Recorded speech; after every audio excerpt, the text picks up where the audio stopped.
Bueno, el moderador de este panel es Alejandro Amendolara, es abogado, egresado de la UBA en 1987, especializado en Derecho de las Telecomunicaciones.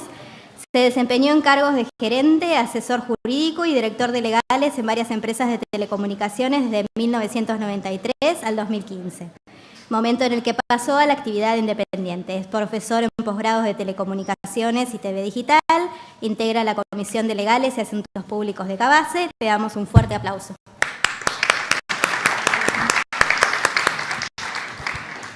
Bueno, buenas tardes a todos. Muchas gracias por su presencia. Bueno, empezamos con un panel distinto. O sea, hasta ahora estábamos viendo proyectos de ley, nuevas iniciativas, las problemáticas del sector. Y ahora tenemos un panel desafiante. ¿Por qué eso es así? Como se dice, Internet ha dejado de ser una tecnología para ser una manifestación cultural. Las tecnologías no son buenas ni malas en sí mismas, sino la utilización que el ser humano da de las mismas. Entonces, dentro de esa nueva cultura de Internet,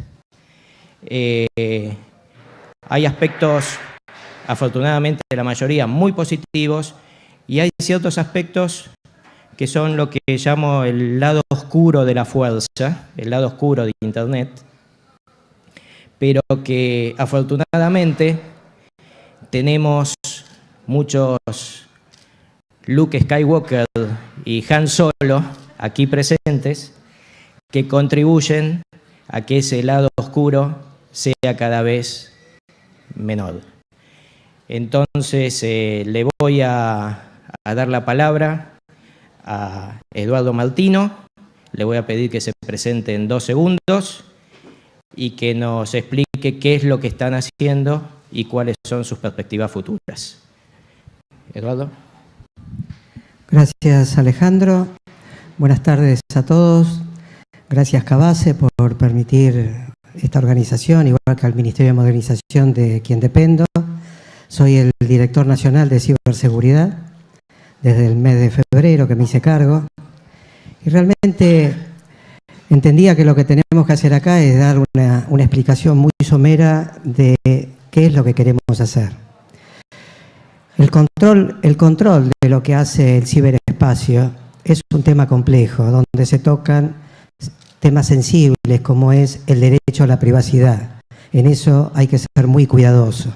Lo más importante que tenemos que cumplir es con esa prerrogativa, no meternos en la vida privada de la gente. En ese sentido, nosotros estamos apuntando a lo que dice la resolución 580 del 2011, que si algún día la quieren leer, léanla. Son todas las incumbencias que tiene la Dirección Nacional. Uno de esos habla de ser el repositorio nacional de todos los incidentes que se producen en el país, para organismos públicos como privados. Eso significa una gran responsabilidad y es por eso que nos tenemos que reunir entre todos para trabajar en función de dar una solución a los usuarios. La clave de todo esto es que la gente que quiera trabajar a través del ciberespacio en las distintas modalidades y con los distintos servicios, lo puede hacer con la mayor tranquilidad de que hay algún tipo de resguardo de lo que se va a hacer.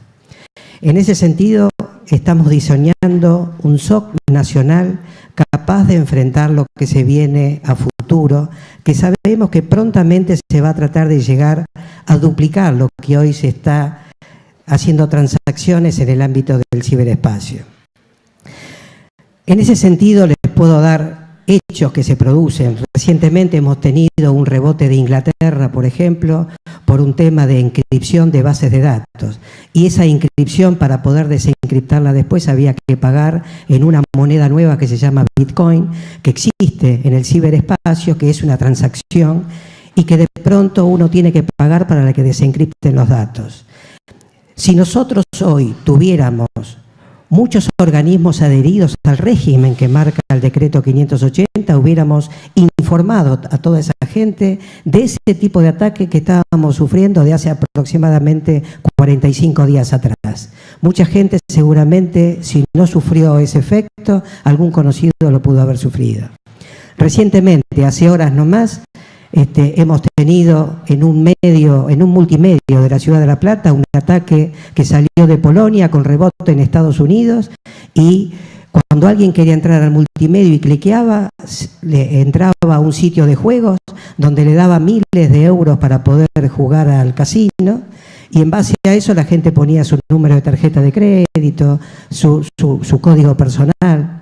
Entonces, ¿qué hemos logrado? A través del CERT internacional que también manejamos nosotros, poder, con la justicia, porque es fundamental, que después acá hay gente que lo va a explicar mejor que yo, pero realmente poder lograr los exhortos para poder ir a Estados Unidos, a Holanda y a Polonia, que es de donde salió realmente el problema, desde Polonia, con herramientas de Holanda y un rebote en Estados Unidos. Hasta ahí la justicia me autoriza a hablar. Más de eso no puedo decir, porque está en investigación. Pero lo importante es que ese tipo de situación, después estamos viendo réplica de la misma IP que sale, que es una IP fija, que sale de Polonia, con otros rebotes y con otra IP que llega a la Argentina. Me da la sensación que en la Argentina somos muy confiables con respecto a entregar datos personales, como pueden ser tarjetas de crédito y números de ese tipo de claves. Por eso, las recomendaciones que están dentro de mis facultades para trasladarles a ustedes, no seamos tan facilistas en entregar nuestros datos personales. Muchas personas que están acá son expertos, entonces seguramente se lo están transmitiendo al resto. No ser tan confiados en dar nuestros datos personales que terminan en una cuenta de ahorro o en una cuenta corriente. Vuelvo a decir, el sistema nuestro permite la adhesión tanto del sector público como el sector privado, y los que están adheridos reciben todas las recomendaciones nuestras que van orientadas hacia ellos o recomendaciones en general a los fines de poder, por lo menos, mitigar un poquito el efecto de lo que puede ser un ciberataque. Estamos trabajando junto con la justicia, estamos trabajando con ciberdefensa del Ministerio de Defensa, y estamos haciendo una herramienta que esté a la altura de lo que es por lo menos los primeros puestos a nivel regional para poder satisfacer los requerimientos internacionales, en donde todavía estamos un poco escasos de tecnología y de lo que podría ser un tema legislativo con respecto a cómo llevar el encuadre judicial de los distintos hechos que nosotros estamos recibiendo. No me quiero extender demasiado porque sé que otros pueden contar otras experiencias, pero les agradezco su atención y muchas gracias por invitarme.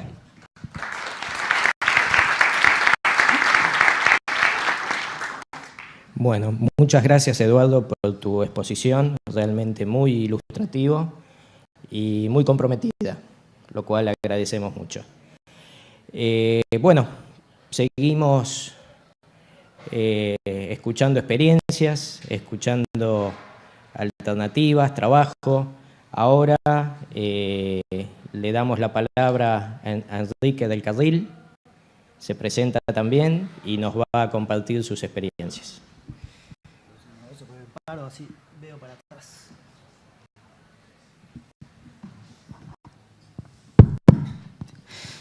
¿Qué tal? Buenas tardes. Bueno, mi nombre es Enrique del Carril, soy el director del Cuerpo de Investigaciones Judiciales del Ministerio Público Fiscal de la Ciudad de Buenos Aires. No, este no es. Carril, no. Me lo robaron. No. Está en la otra, está en la otra.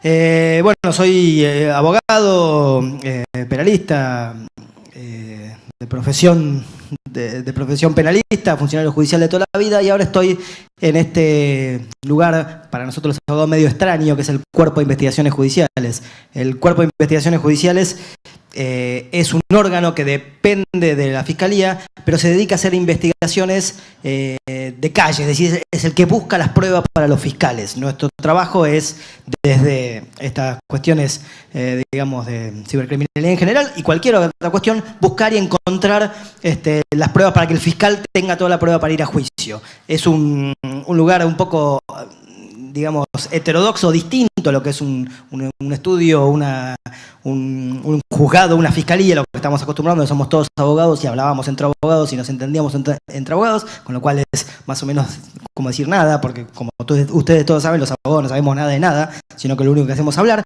Acá no, acá estamos integrados por criminalistas, gente que viene de informática, médicos forenses, psicólogos, psiquiatras, y generamos equipos de investigaciones interdisciplinarios para encarar esta nueva criminalidad, que es una criminalidad que tiene que ver con estas distintas maneras de pensar y que es una criminalidad tecnológica. Es decir, hoy no solo esto, el cibercrimen, sino cualquier delito es un delito tecnológico. Entonces, el concepto... ¿Dónde apuntó? El concepto de una investigación hoy es una investigación tecnológica. Cualquier cosa, un robo de los más normales necesitamos, tenemos información de celulares, computadoras, cuestiones de imagen y video, análisis de información. Es decir, el concepto de esto es cambiar un poco la perspectiva de la investigación tradicional, del expediente, del papel, de esa cosa muy de nosotros, de los juzgados, e ir a una búsqueda, a una investigación distinta, digamos. De hecho, la oficina mía, raro para si alguno conoce el rubro o el paño de nuestros abogados, no tenemos papel, hemos despapelizado absolutamente. Entonces estamos buscando esa idea superadora de la investigación. En ese ámbito, y a esto quería hablarles, y en esto un poco sé que muchos de ustedes, o casi todos de ustedes, integran ISPs o ESPs, quería hablarles de esta cuestión que tenemos. En cibercrimen, si bien uno tiene esa mirada de que el cibercrimen son los hackers y esa cosa hasta en algún punto medio simpática, divertida, el 80% del cibercrimen en sí es pornografía infantil en Internet. Estos números son precisos, el 80% es pornografía infantil en Internet. Por supuesto, esta ha sido nuestra especialización y nuestra investigación, y en esta búsqueda de estas personas que trafican y hacen y producen pornografía infantil, nos comunicamos con esta ONG norteamericana que se llama National Center for Missing and Exploited Child. De hecho, tuvimos varias investigaciones en donde las descubrimos en Google, como cualquiera podría descubrirlo, y un día vinieron y se acercaron, nos preguntaban quiénes éramos nosotros, y después de una serie de negociaciones firmamos un convenio con ellos que tiene esta estructura y nos generó esta nueva mecánica. Bien. Ellos reciben por un cyber pipeline las denuncias de todas las ESP más importantes, Facebook, YouTube, ahí la ven todas, Instagram, la que sea, de los casos de pornografía infantil que corren por sus redes. A partir de esos casos ellos generan un informe y lo priorizan en 4 categorías. Una categoría que es la normal, si podemos decirle normal a estas cuestiones. Una categoría en donde se ve que la actividad de pornografía infantil, los videos, las fotos, eso tiene que ver con un menor en particular, con lo cual hay un cierto aviso de que esta persona alguna particularidad, alguna cercanía tiene con el menor. Una segunda categoría, prioridad 2, que es cuando hay alguna constancia eficiente de que el menor está al alcance de la persona denunciada, de que es un pariente, está en su círculo familiar, en su círculo laboral, lo que sea. Y una categoría 1, que es un menor en situación de peligro. Es decir, para ponerlo en palabras concretas, una situación de abuso infantil online. Y esto es literalmente así. Uno de los últimos casos que tenemos, la persona anunciaba en una red de streaming, no es YouTube, sino una menos conocida, que tal día a las 8 de la noche iba a abusar del chico para el público en general. Es decir, temas crudos y graves. Por supuesto, estas categorías generan nuestras distintas alarmas. Nosotros esta información la recibimos en tiempo real. Es decir, cuando esto ocurre en Estados Unidos, inmediatamente esta ONG nos avisa a nosotros, sin pasar por exhortos diplomáticos y todas esas cosas, sino directamente con una red VPN que tenemos. Y a partir de eso, nos avisa a nosotros y a la Embajada de Estados Unidos acá, el Homeland Security Investigation, que es nuestro aliado estratégico en estas cuestiones, y a partir de eso empezamos a investigar estos cibercrímenes que son, si se quiere, los peores cibercrímenes que hay, ¿no? Al principio asumimos esta investigación nosotros, hasta que al final nos dimos cuenta que la cantidad de material era abrumadora. Para que se den una idea, en el ranking mundial de pornografía infantil, Argentina está entre los 5 primeros. O sea, está quinto, cuarto, tercero, a veces, pero está entre los 5 primeros. Es decir, de hecho, las previsiones que nos hicieron los norteamericanos es que íbamos a tener más o menos 300 casos por mes, estamos teniendo 40, 50 por día. Esto generó una abrumadora cantidad de casos, con lo cual firmamos un convenio de colaboración que se llama hoy Red 24/7 con todos los poderes judiciales de la Argentina, y en todos los lugares de la Argentina hay hoy un fiscal que está 24 horas, 7 días, alerta para, cuando tengamos un caso de estos de urgencia, inmediatamente disparar los procesos para, básicamente, lo más importante, que es proteger al chico, ¿no? Más allá de las cuestiones penales de castigar a la persona. Este protocolo se firmó con el Consejo de Procuradores, que es una reunión de todos los jefes de todos los fiscales de la Argentina, y hoy está funcionando a esta velocidad, digamos. También para abogados toda esa cuestión de la incompetencia y a ver si el juez decidía si era acá, ya no existe más, la hemos salteado y directamente nos comunicamos en red inmediatamente, digamos. Este es el concepto. ¿Por qué? Porque nosotros recibimos la información en tiempo real y no podemos dejar que en papeleos y burocracias pasemos 4 meses, 5 meses, 6 meses, es lo que se tardaba antes, hasta que le llegue el fiscal que lo va a investigar. Esto en estos casos es inadmisible. Con lo cual generamos esta red 24/7 y a partir de esta red este protocolo de intervención urgente, modos de intervenir para estos casos urgentes, ¿no? ¿Cómo hacemos la investigación? Es una investigación en entornos digitales, más allá de que después podemos ir a la calle a ver y constatar en la realidad estas cuestiones.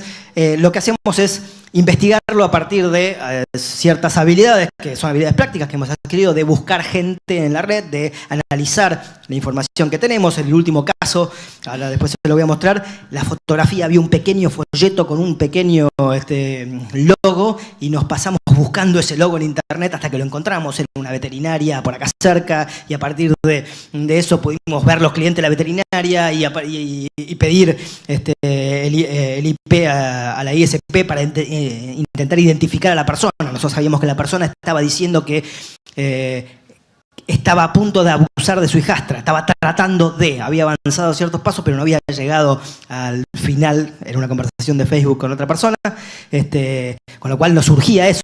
Esto fue cuando estábamos saliendo para Semana Santa, así que nos quedamos todos sin vacaciones, pero bueno, este es el tipo de urgencia. ¿Cómo hacemos digamos, ¿de qué base partimos? De esta base de que Internet es un lugar y no un instrumento de información, no es una tecnología, como decir, es un lugar donde estamos y donde todos nosotros dejamos nuestra vida. Podemos tener una vida digital que no sea igual que la vida real, que con otro nombre falso, pero siempre, y eso es una constatación práctica, siempre hay algo de nuestra vida, de nuestros nombres, de nuestra identificación que dejamos en esa vida digital. Por ejemplo, por poner ejemplos, el código postal de mi domicilio, el año en que nací, con todos los demás nombres falsos. Pero esos son los lugares donde nos vamos agarrando y chequeando para identificar a estas personas. Si pensamos en una investigación de este tipo, la alianza es esta. Lo que nosotros no, pero se llama la OSINT, Open Source Intelligence, es decir, esta búsqueda de información en fuentes abiertas, ahí está. La información de las ISP, ese dato de la IP, ese dato de dónde está, es un dato evidentemente fundamental. No único, no necesario. Cualquiera va a la casa de un amigo y le pide la clave del Wi-Fi y entra con su teléfono y puede pasar pornografía infantil si quiere. Pero es un dato fundamental para encontrar contextos, digamos, saber por lo menos esta persona estuvo acá. Y por supuesto la información de las ESP, de las productoras o las dadoras de contenido de Internet. Esta suma de estas tres cosas es lo que nos permite hacer una investigación inteligente en este sentido y encontrar a estas personas. Acá les pongo algunos casos para que vean, ¿no? Estos son casos reales, por supuesto, son casos que nosotros investigamos que salieron en los medios. Hay más, como decía él, hay más que no podemos nombrar, ¿no? Acá tienen un montón de casos, como ven, es en toda la Argentina, Colón, Morón. Esto es en Capital, esto ya lo recuerdo, que lo ven en Capital también. Es decir, esta es nuestra actividad.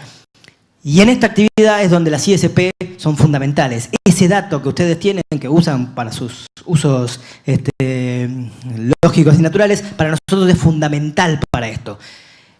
Tenemos mucha comunicación, hay mucha gente que nos ayuda mucho, pero me gustaría que se vayan con esta concientización de esto, que cada vez que nos llega ese pedido, ese oficio, ese correo, nosotros somos Cybercrimen SIG, les llegará, les habrá llegado, a algunos les sonará este correo, es que estamos en esto, estamos buscando a estas personas. Ayer estuve escuchando las charlas y escuchaba que hablaban que las ISP chicas hacen patria. Y me impresionó el concepto, y es verdad, hacen patria. Esto es otra manera de hacer patria. Hacer patria grande porque es ayudar un poco a la justicia a que sea un poquito mejor. Es decir, no esperar que la justicia mejore, sino darle algo, instrumentos para que ayude mejor. Y hacer patria chica porque a nadie le gusta que su vecino sea ¿no? Y ustedes tienen este dato. Es decir, eso es lo que vengo a plantear. Y después viene esto. ¿Qué vamos a hacer acá? ¿Qué va a ocurrir? Va a ser otro desafío para quizás otro Internet Day de otro año. Bueno, nada más. Acá les dejo mis contactos. Cualquier cosa, muchas gracias.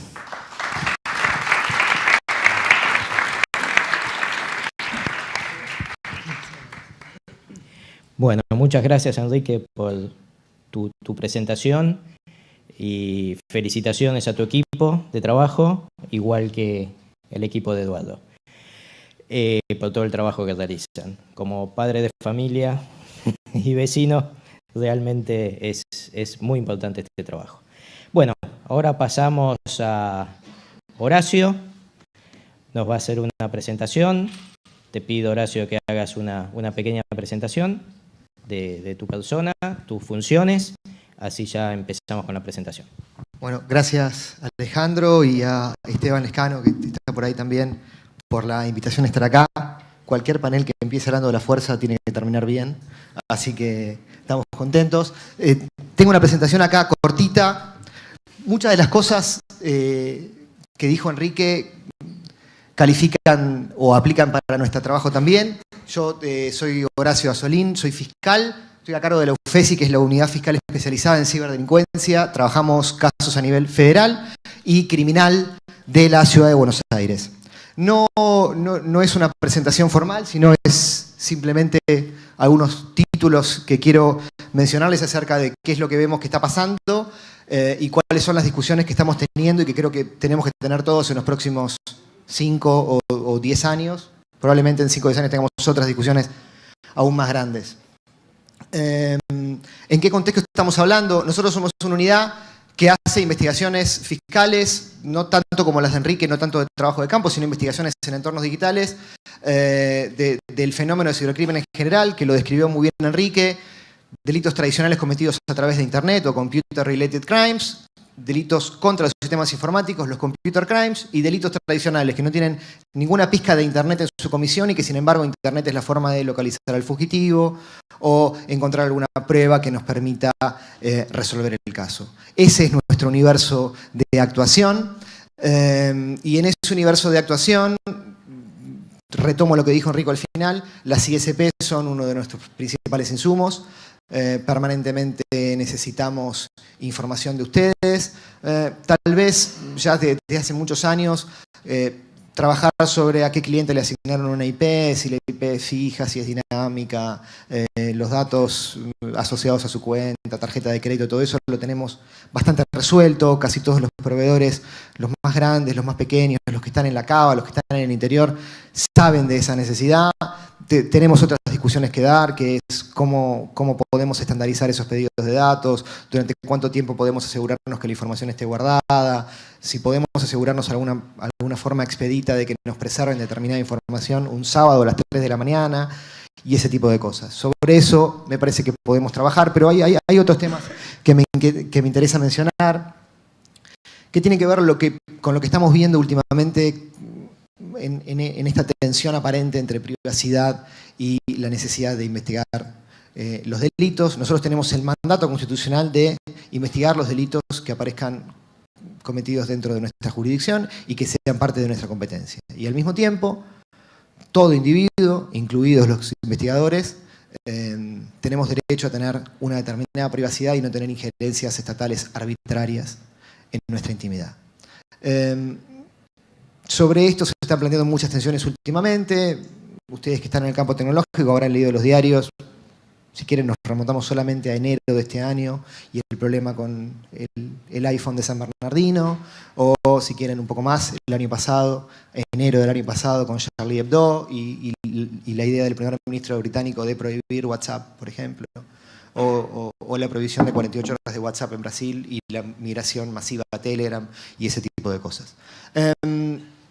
Sobre esto, hoy estamos empezando a tener algunas discusiones. Entonces, los problemas que estamos viendo que nosotros tenemos que empezar a trabajar a nivel mundial, pero fundamentalmente en Argentina, que es lo que nos interesa, son estos. ¿Cómo vamos a trabajar la retención de datos por parte de las ISP? ¿Cómo lo vamos a regular? Porque no tenemos una regulación y cada empresa guarda en función de sus necesidades o en función de políticas internas que no tienen que ver con una necesidad estatal. Yo creo que el Estado tiene que involucrarse rápidamente en esos temas porque nos está pasando cada vez más de necesitar información en el tiempo y no solamente asignación de IPs, sino fundamentalmente datos de tráfico de Internet. ¿Con qué IP habló la IP de la persona que estamos investigando? ¿Cómo se guarda eso para atrás? ¿Cómo se localiza eso para atrás? Revelación de contenido. ¿Cómo vamos a hacer cuando los proveedores tienen contenido que nosotros necesitamos y más aún cuando los proveedores están afuera del país? ¿Cómo vamos a conseguir ese contenido y cómo vamos a conseguir ese contenido si de ese contenido depende la vida de una persona, un niño explotado, una persona secuestrada? ¿Cómo podemos estandarizar eso y no depender exclusivamente de la buena voluntad del jefe de legales de la ISP o del que está manejando en ese momento el NOC de la ISP? ¿Qué va a pasar con el acceso remoto? Podemos nosotros empezar a pensar en vez de hacer allanamientos en domicilio y secuestrar una computadora, tomar información de una computadora con orden judicial. Si vamos a hacer eso, ¿cómo lo vamos a hacer? ¿Vamos a pedir que se instalen backdoors en los sistemas y romper la encripción? ¿O vamos a empezar a pensar en sistemas de hackeo estatal? Si superamos ese problema, ¿quién va a escribir el programa para hackear? ¿El programa va a ser open source? ¿Va a ser un enlatado? ¿Quién lo va a auditar? ¿Ese programa es seguro? ¿Y cuáles van a... ¿Apagué algo, me parece? No, ahí está. ¿Y cuáles van a ser los estándares para que el Estado haga esto? ¿Necesitamos legislación específica? ¿Va a ser la última posibilidad que tiene el juez para hacer eso? Cuando accesemos a esos datos, ¿vamos a tomar exclusivamente lo necesario? Y para tomar exclusivamente lo necesario, ¿tenemos que peinar toda la información de la persona? Si yo necesito sus registros financieros, para eso tengo que llevarme las fotos y su geolocalización de cualquier dispositivo que tenga. ¿Y cuál va a ser el control judicial acerca de la información que se obtiene? Y control judicial específico, porque si nosotros no estamos hablando de dispositivos de, no sé, 30 megas de memoria, estamos hablando de gigas y de teras de información que se supone que un juez tiene que analizar. ¿Cuáles van a ser las condiciones sobre las cuales se van a analizar? Todos estos problemas que parecen lejanos y que parecen solamente en Estados Unidos y en Europa, los estamos empezando a tener en Argentina. ¿Qué pasa con los dispositivos que están protegidos con huella digital? ¿El Estado puede forzar a la persona a colocar su huella digital sobre el dispositivo para desbloquearlo? ¿O el Estado puede forzar a una persona a entregar el password para desbloquear el dispositivo? ¿Lo puede hacer o no lo puede hacer? Si no lo puede hacer, ¿qué dispositivos va a tener el Estado o qué mecanismos técnicos va a tener el Estado para romper la encripción del dispositivo? ¿Va a usar fuerza bruta? ¿Con qué programas? Todos esos problemas están saliendo en el diario ahora, hace 20 días, con los celulares incautados a los imputados en el caso este de la fiesta electrónica. Y son problemas actuales y la información contenida en esos celulares va a permitir determinar cuál fue la organización de la fiesta, cómo se ejecutó, etcétera, etcétera, etcétera. Entonces, no son problemas que vamos a tener que ver más adelante, sino que son problemas que se nos empiezan a presentar ahora. Entonces, por lo menos nosotros tenemos ganas de dar esa discusión. Yo soy abogado, no soy técnico, necesitamos la voz de la técnica para eso. Me parece que hay que juntarse, técnicos y abogados, empezar a discutir estas cosas. Hay otras cosas que se tienen que discutir también. Pero me parece que esta es una de las primeras cosas que tenemos que empezar a ver, sentarnos en una mesa el Estado y todos los organismos del Estado y también la comunidad técnica, los programadores, los desarrolladores y las ISPs, que es lo que nos convoca. Bueno, estas son solamente los pantallazos de los que les quería plantear. Les dejamos acá nuestros contactos, mi mail personal y el mail institucional nuestro. Tal vez reciban algún pedido de informes. Pueden venir de cualquiera de estas dos casillas. Y si alguien tiene alguna duda o consulta, me escribe acá. Muchas gracias.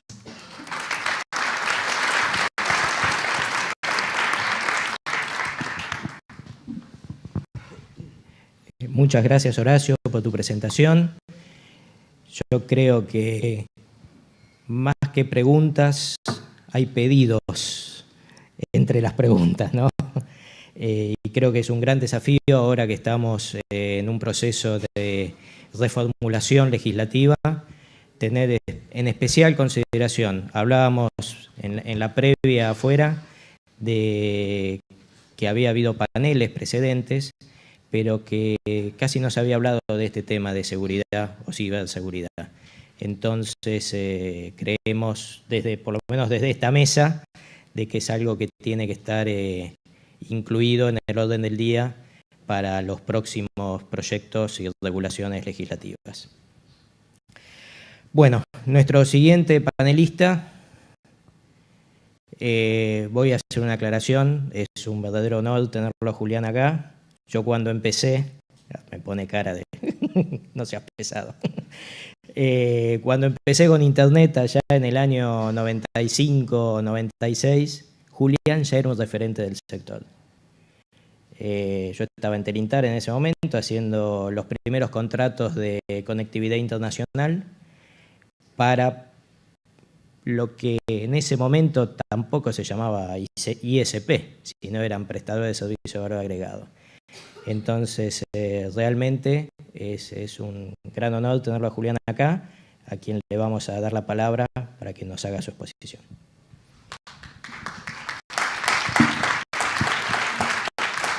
Me pone en un aprieto, pero bueno. Bueno, vamos a dar la charla. Mi nombre es Julián Dunashevich, de NIC Argentina, de administradores de dominios de Internet en Argentina, y la vamos a dar con Sebastián Mota, que es el jefe de seguridad.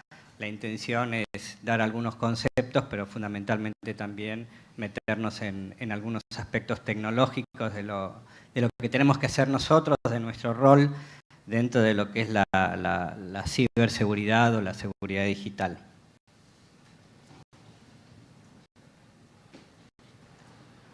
Bueno, acá simplemente un concepto, pero bueno, fundamentalmente hay una responsabilidad frente a los usuarios y hay una responsabilidad frente a los activos de la organización. Y fundamentalmente hay que entender que encarar el tema de ciberseguridad involucra trabajar con una gran cantidad de actores. Nosotros cumplimos un pequeño rol dentro de todo esto, pero bueno, la mesa en sí demuestra que hay que trabajar en conjunto, incluyendo, entre otras cosas, áreas de Ministerio de Seguridad, Ministerio de Defensa, la AFI, entre otros que también están involucrados en estos temas, y que bueno, nosotros en esto somos uno más dentro de la mesa que debería estar de alguna forma coordinada para trabajar y ser más eficientes en estos temas, ¿no? Va para atrás. Ahí. Evidentemente que es un tema que no solamente involucra la infraestructura en sí misma, sino que fundamentalmente involucra a todos los que estamos dentro del ecosistema de Internet, sociedad civil, empresas, gobiernos, las comunidades técnicas y ni hablar del sector académico, ¿no? Y en esto, bueno, la necesidad es trabajar con los que administramos recursos compartidos de Internet, garantizar un óptimo tratamiento de la información y tener procedimientos muy claros y muy rápidos para encarar este tipo de plomberos, ¿no? Hola, buenas tardes a todos. Soy Sebastián Mota, trabajo en el área de seguridad, en NIC.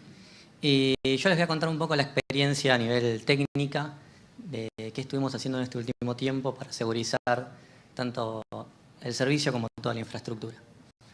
En principio lo que hicimos fue renovar nuestra infraestructura de red, todo nuestro sistema de conexión desde Internet hasta los servicios, comenzando con una capa de un sistema de prevención de intrusos, los llamados IPS, que en fin lo que hacen es analizar el tráfico entrante y saliente a nuestra red y en base al comportamiento toman diferentes acciones como bloquear tráfico, generar alarmas o dejar pasar el contenido que es correcto. La siguiente capa que instalamos fue una capa de ruteo. En sí lo que hace es BGP con los diferentes proveedores con los que trabajamos y no hace más que publicar nuestras direcciones IPs y buscar el mejor camino para el tráfico tanto entrante como saliente. Por debajo están los firewalls.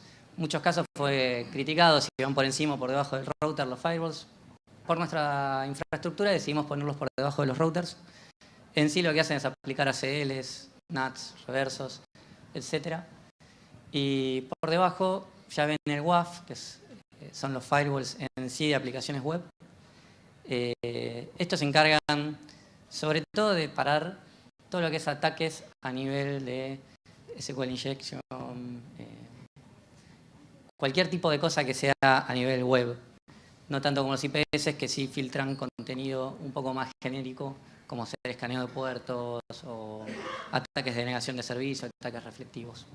Por debajo del WAF, de la capa de WAF, tenemos una capa de balanceadores de tráfico, que lo que hacen es balancear el tráfico entrante que viene a nuestros servicios en los diferentes servidores que tienen la capa de los front de las aplicaciones de NIC, de los servidores web, etc. ¿Cómo tenés para pasar el...?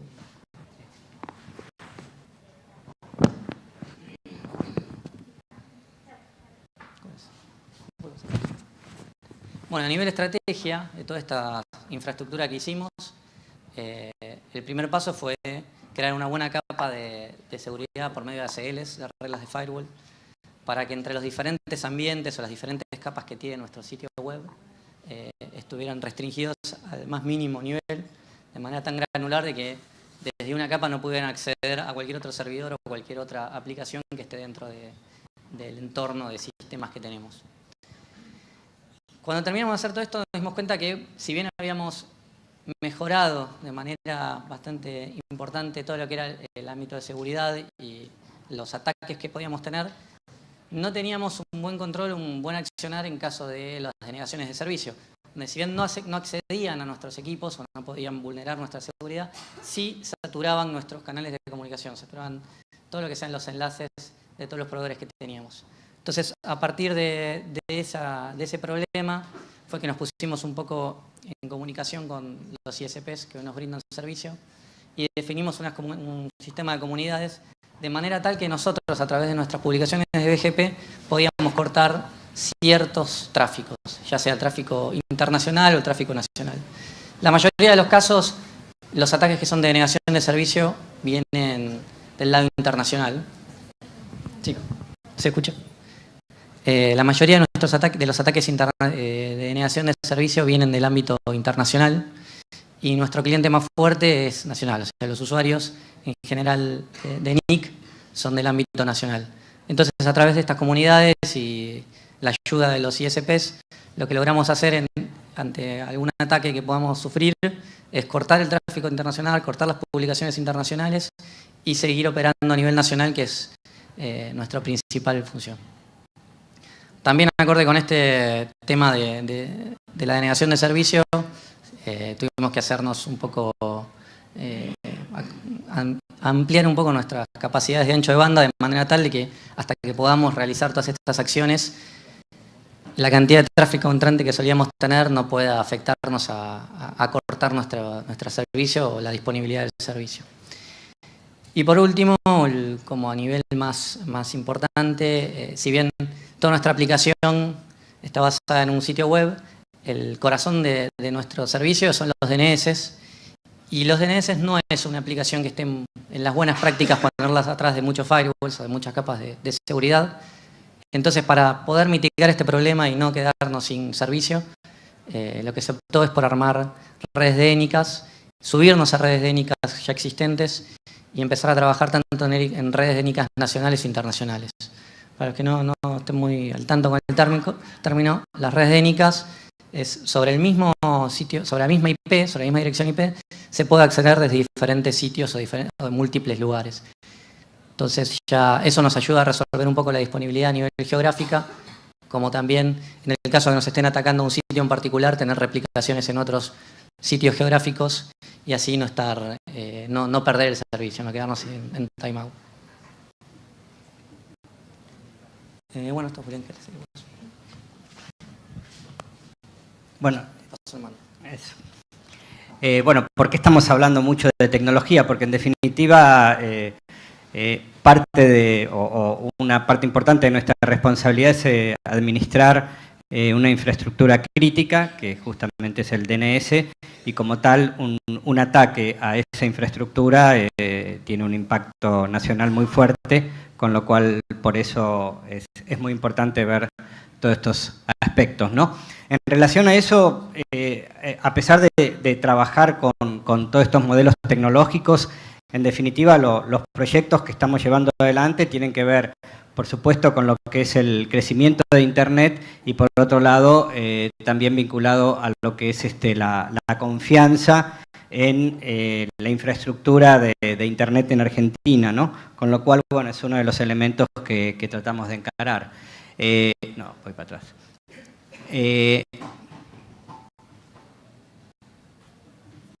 Bueno, en ese sentido, obviamente promovemos lo que son las buenas prácticas digitales y por otro lado, obviamente, trabajar en conjunto con todos los actores. Y ni hablar con tener herramientas de monitoreo y mejora continua para lo que es la infraestructura, ¿no?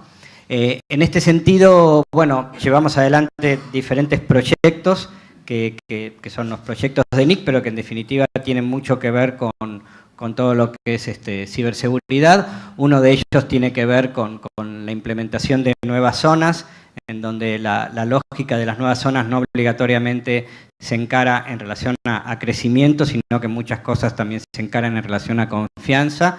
Un ejemplo, el TURAR, en donde tratamos de decirle al ciudadano que un dominio que está dentro de TURAR es un dominio que hay una garantía que la agencia de turismo que registró ese dominio, no, para decirlo mal y pronto, no es una agencia trucha y cumple con una gran cantidad de condiciones.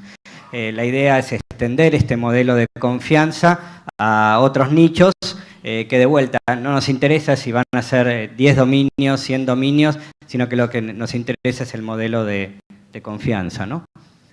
El otro es DNSSEC, Sebastián le explica. Bueno, DNSSEC, siguiendo el modelo de confianza que decía Julián, la idea es, en términos generales, es similar a la de SSL. La idea es poder garantizar la autenticidad de los datos, de los datos que informa un DNS, ¿no? Es decir, cuando yo pregunto www.nic.ar, que la información, la IP que me responda ese DNS, la información que me dé sea realmente la genuina, que nos garantice que realmente estemos accediendo o yendo al lugar que queremos ir. ¿Cuál es el beneficio principal? Es evitar los ataques de man in the middle, envenenamiento de DNS, todo ese tipo de cosas que afectan a la seguridad y pueden dar a un caso de phishing o a diferentes tipos de problemas hacia el usuario final. Hoy en día, ya desde hace unos cuantos meses, tenemos firmada la zona AR, es el punto inicial de toda esta cadena, y ahora bueno, estamos avanzando con la idea de firmar las siguientes zonas, que son la Comar, TURAR, ORAR, con el fin de a futuro poder llegar a tener la firma de los dominios de los usuarios. ¿Quieres agregar algo? técnicas, creo que ya hablaste, ¿no? Julián, estamos con tiempo, si podemos redondear. Bueno, lo otro importante, que por ahí va más a nivel de ciberseguridad, de lo que estábamos hablando, es nuestro departamento de CECIRT, que lo que hace en sí es la recepción de denuncias, ya sea... Nosotros nos abocamos principalmente a todo lo que está atrás de un AR, ¿no? De un punto AR, comar, obrar, lo que sea. Lo que hacemos básicamente es recibir denuncias, ya sea por usuarios, que lo hacen a través de la página de NIC o por teléfono, o de los diferentes CERT con los que estamos trabajando en conjunto. Lo que suelen hacer es informarnos casos, problemas de seguridad, vulnerabilidades, lo que sea que hayan encontrado, y desde nuestro lado los analizamos, vemos que realmente sean casos reales y tomamos diferentes decisiones. En algunos casos contactamos directamente al usuario final, que es nuestro gran fuerte, nuestro gran negocio, nuestra principal fuerza es esa, es la que tenemos el dato específico certero de la persona que es el responsable del dominio. Entonces, ante cualquier pedido nosotros tenemos una facilidad muy buena, muy rápida para llegar al usuario final y decirle, estás teniendo un problema, ya sea tuyo generalmente lo que suele pasar en estos casos es... son casos de phishing, es lo que más tenemos reportado, sobre todo de bancos. Y lo que solemos hacer es revisar dónde se hosteó, ver si realmente, primero si es un caso real, luego ver si es que es adrede del mismo usuario, el responsable del dominio, o es alguien al que le hackearon el sitio o el hosting y le subieron en algún lado de su sitio web un caso de phishing que no tiene nada que ver con la persona. Entonces lo que solemos hacer es avisar a esta persona, darle conocimiento del caso y pedirle por favor que resuelva esto en el periodo más corto de tiempo. En el caso de no lograrse, bueno, pues estamos pidiendo ayuda, el apoyo de algunos organismos para poder avanzar de una manera legal o bajar la delegación del dominio o lo que sea necesario. Estamos. Perfecto. Bueno. Muchas gracias, Julián, Sebastián.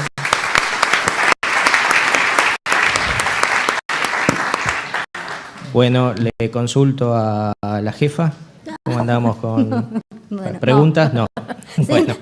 No, que Listo. la jefa no, digo. Pero Bueno. una pregunta así, rapidísima. Bueno, duplico la apuesta. 2 preguntas. Entonces, por favor, aquellos que estén interesados, le pedimos que hagan la pregunta, las 2 preguntas, así después el panel la contesta. Les pedimos que se identifiquen y que sean preguntas concisas. Así ganamos tiempo. Gracias. Jorge, de la empresa Melier. Quiero hacerle una pregunta al doctor Enrique.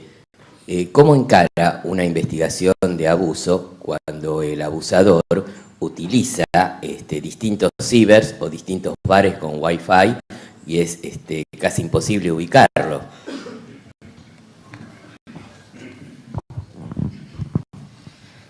Sí, el ciber por suerte ahora está desapareciendo de a poco, pero el ciber siempre fue un inconveniente. Tuvimos un caso en donde nos pasó al revés, había muchas denuncias de pornografía infantil en un mismo ciber, con lo cual descubrimos, salió también en los diarios, todo funciona en el Congreso, que era, con lo cual lo que hicimos fue levantar el ciber directamente y encontramos en el fondo una habitación, una cosa bastante fea. Pero más allá de eso, el usuario de ciber, digamos, sí lo que tiene son perfiles, ¿no? de falsos, aún falsos de Facebook, de Twitter, de Instagram, de lo que sea, y en esos perfiles uno tiene información, este tipo de información contextual que nosotros vamos encontrando. Y después está todo esto, la lógica perversa de la pornografía infantil es una lógica de compartir material, de ese material tiene que ser inédito para pertenecer. Entonces el material mismo a veces nos da información también de dónde, si está georreferenciado o si hay algo en los metadatos, fantástico, maravilloso. Pero el mismo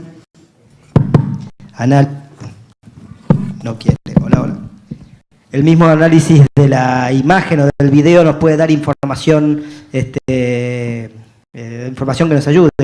Pongo un ejemplo, teníamos un caso, no quiero ser muy crudo con las descripciones, pero era un caso en un baño y en el baño había un pequeño recipiente que nos dimos cuenta que eran los recipientes con los que se junta orina que piden las farmacéuticas, las farmacéuticas recolectan la orina para, no tengo muy bien claro para qué, pero nos dimos en cuenta que esos recipientes eran de las farmacéuticas de, creo, si mal no recuerdo, era Moreno. Entonces, no, ese tipo de cosas. Entonces, bueno, vamos a Moreno y ir tirando de a poquito de la soga.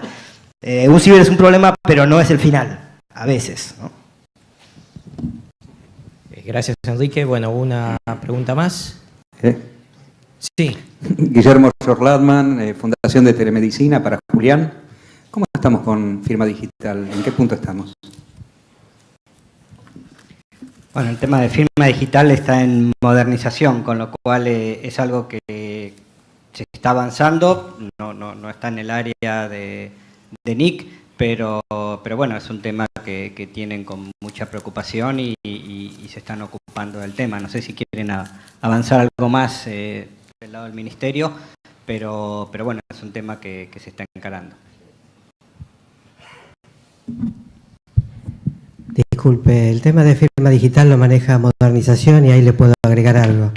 Realmente con el uso del token y ese tipo de herramientas, lo que estamos tratando de lograr es que realmente los funcionarios puedan agilizar los documentos, como también agrego a su pregunta, el hecho de que Nación ya está entrando en lo que hace la digitalización de los expedientes, como hizo Ciudad en su momento, y como creo que está entrando también la provincia de Buenos Aires. O sea, van de la mano, firma digital y todo manejado también con normas que salen de la ONTI, que es el órgano rector en materia de normas y demás.